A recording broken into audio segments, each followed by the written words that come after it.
Kalau Anda ikuti berita tentang Apple, pasti sudah pernah dengar tentang chip Apple M1 yang baru diluncurkan. Dan banyak yang sudah berspekulasi tentang performa sisi CPU-nya. Tapi saya lebih tertarik dengan performa grafisnya, yaitu seberapa baik M1 bisa bermain game. Terutama karena sejak Apple berhenti menggunakan GPU Imagination Technologies dan menggunakan desain GPU mereka sendiri yang pertama diluncurkan di chip A11 yang dikeluarkan pada seri iPhone X atau iPhone X. Sejak itu Apple telah menunjukkan performa GPU mereka yang sangat tinggi dan terus meningkatkannya di setiap generasi baru. Ini menunjukkan bahwa tim desain GPU Apple benar-benar kelas atas seperti tim desain CPU mereka juga. Jadi saya sangat ingin tahu tentang apa yang Apple bisa lakukan dengan chip M1 baru mereka yang akan digunakan di Mac mereka, apalagi dalam segi grafisnya. Mari kita lihat informasi yang ada saat ini. Seperti yang ditunjukkan AnandTech dalam acara peluncuran M1 yang tidak ada banyak informasi yang terlalu penting, Apple menunjukkan foto-foto chip dengan gambar yang jelas menunjukkan detail chipnya.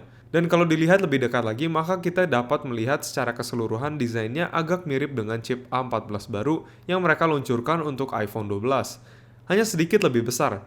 Mirip dengan cara Apple memperbesar chip mereka untuk versi X yang biasa mereka gunakan di iPad Pro. Dalam kali ini seharusnya adalah chip Apple A14X untuk iPad Pro yang akan diluncurkan masih di masa depan. Ini masuk akal karena A14 adalah desain arsitektur terbaru Apple dan tidak akan masuk akal bagi Apple kalau mereka meluncurkan chip baru untuk Mac dengan desain generasi yang terakhir. Ini juga mungkin cara yang paling hemat untuk membuat M1 karena desain chip dasar yang sama digunakan untuk dua produk terakhir yang sangat berbeda yaitu A14X dan M1.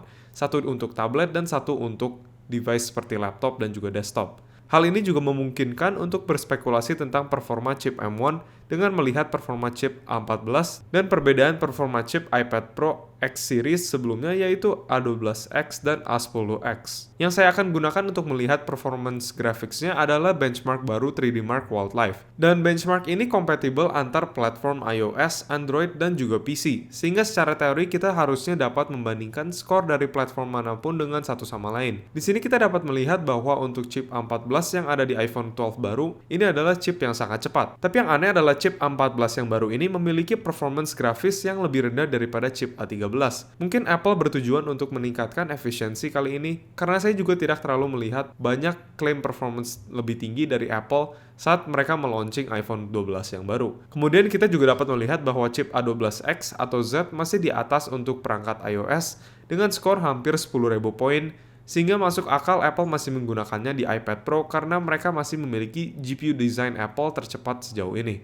Sekarang membandingkan skornya dengan GPU typical di PC baru menjadi sangat menarik, di mana chip A13 di iPhone SE saya tampaknya berhasil mencatat skor 3 kali lipat lebih tinggi daripada GPU Intel HD 520 di laptop saya dengan CPU Intel Core i7 6400U. Dibandingkan dengan Intel UHD 655 pada MacBook Pro 13 inch generasi kedua terakhir yang mencetak 5488 poin, A14 mencetak skor 6600 poin, dan A13 mencetak skor 7.250 poin.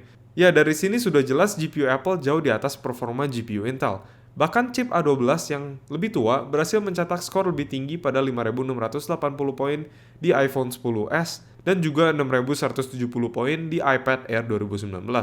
Jadi jelas Apple tahu bagaimana merancang GPU yang sangat cepat. Yang menarik adalah saat Anda membandingkan performance A12X dan Z di hampir 10.000 poin dengan GPU GT 1030 dari Nvidia, di mana kartu grafis ini bisa mencatat skor 9.260 poin. Berarti A12X dan Z jauh di atas GPU Nvidia ini.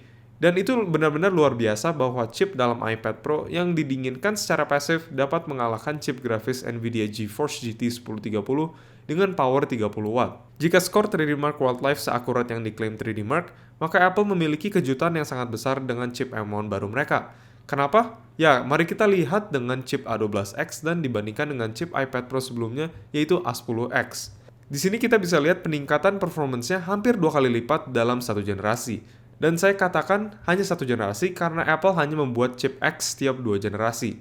Jadi chip A11 dan A13 tidak pernah memiliki varian X dengan performance lebih tinggi yang dibuat untuk iPad Pro. Jika Apple terus mendobelkan performance grafis dengan chip A14X yang akan keluar, yang seperti dapat kita spekulasi adalah sebenarnya chip M1 mereka maka itu berarti chip A14X dan M1 baru akan mencetak hampir 20.000 poin dalam 3D Mark Wildlife. Untuk sebuah perspektif, itu lebih dari GTX 1650 Max-Q yang dimasukkan ke dalam laptop gaming ringan seperti Razer Blade Stealth, dengan skor tertinggi yang tercatat di 17.353 poin. Tentu saja Apple mungkin tidak dapat terus mendoublekan performance grafis atau CPU mereka setiap generasi, dan buktinya adalah melihat bagaimana chip A13 meningkatkan performance sekitar 27% dari A12, sementara A13 ke A14 sebenarnya ada penurunan 9%. Maka mungkin kali ini performance grafisnya tidak akan double juga. Tapi bahkan jika mereka hanya mendapatkan peningkatan performance 50% untuk A14X dibandingkan A12X di iPad Pro, chip M1 berbeda karena akan mendapatkan keuntungan dari thermal design power atau TDP yang jauh lebih tinggi yang akan memungkinkan kecepatan clock speed yang jauh lebih tinggi saat dipasang dalam chassis yang lebih besar seperti MacBook Air yang masih didinginkan secara pasif, atau memanfaatkan pendinginan aktif di MacBook Pro dan Mac Mini yang chassisnya sebelumnya menampung CPU Intel dengan TDP 28 watt, yang lebih dari 2 kali lipat dari apa yang dikonsumsi CPU iPad Pro yang biasanya berkisar di sekitar daya 10 watt. Itu berarti secara teori, Apple seharusnya tidak memiliki masalah untuk mencapai performance grafis lebih dari 2 kali lipat dari desain GPU tercepat mereka sebelumnya di A12Z, yang berarti akan mengalahkan GTX 1650 Max-Q.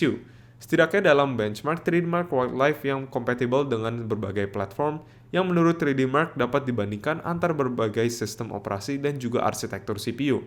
Tapi memang performance gaming masih harus dilihat nanti, ketika game-game baru akan diluncurkan untuk M1. Tapi saya rasa performance-nya akan tetap menjadi sangat mengejutkan.